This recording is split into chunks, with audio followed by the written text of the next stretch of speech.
Steelman was an interesting, it was a mix of semi-metal, Yeah. prog rock, you know, because we had these long extended songs that went through a lot of different changes. But I think, you know, there were groups like, it was as varied as Led Zeppelin and Jeff Beck, and we had a lot of different influences from the bands of the day.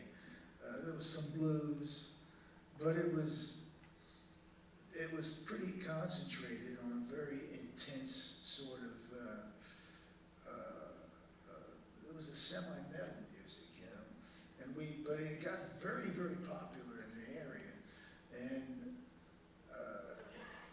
you know, we thought we were at big shots, and we went out to California eventually, where for the first time, I had to get used to seeing people who I thought were better than I was.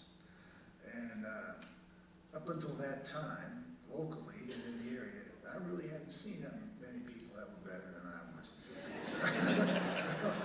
So it came as a terrible shock. It was like, we went to audition for a gig at the Family Dog.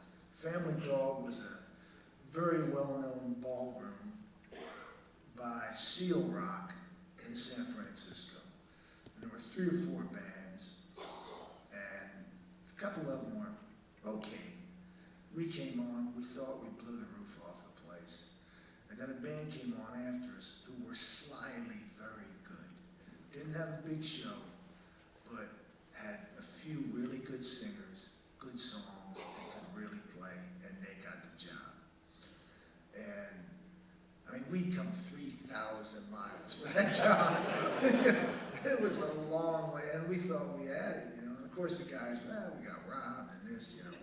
But I can remember going back home and I was sleeping on a couch in my mother's and father's apartment. They had a little apartment in San Mateo, had a living kitchen room, a room for my parents and a room for my little sister. So that night I'm laying on the couch and I'm going, they were better than we were. You know, it was as simple as that. They got the job because they were better.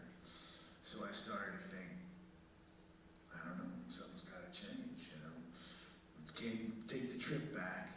During the trip back, Danny's car broke down, and I managed to end up spending 2 days in the rear of Tinker's flatbed truck with temperatures like they are out tonight. You know, gave me a long time to think about things. By the time I defrosted my balls, I decided I was going to have another band. You know? And that eventually turned into the 10-piece Bruce Springsteen Band, which was a big mistake at the time because my audience immediately went from 2,000 to 2. And I had to start all